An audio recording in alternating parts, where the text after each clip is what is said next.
ఈ జగత్తు మన జీవితంతో సహా భగవంతుడి లీల అని గ్రహించగలుగుతామో అప్పుడు మన పాపాలన్నీ పోయినట్టే, మనలో మనమాట పుణ్యాలు కూడా పోయినట్టే. దానికి అంగీకరించాలి. ఒకటి పోవడం ఉండదండి, రెండు పోతాయి. కోరుకోవలసింది అదే. మనకు అదే నచ్చదు. పుణ్యాలన్నీ ఉండాలండి. పుణ్యాలేమో నా లీల, పాపాలేమో దేవుళ్ళ లీల. కుదిరేది కాదండి అది. అలా కుదరదు.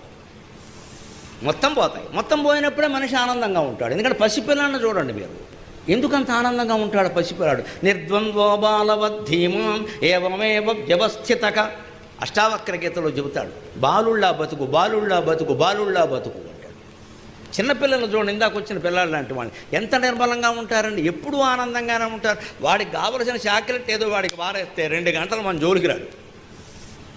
మనకి చాక్లెట్ కాదమ్మా, చతుర్భువనాలు చతుర్యుగాలు రాసిచ్చినా మనకి సంతృప్తి కలగదు. ఇక్కడ ఇంకా 14 ఉన్నాయట కదండి, వాడి సంగతి ఏమిటంటాం మనం.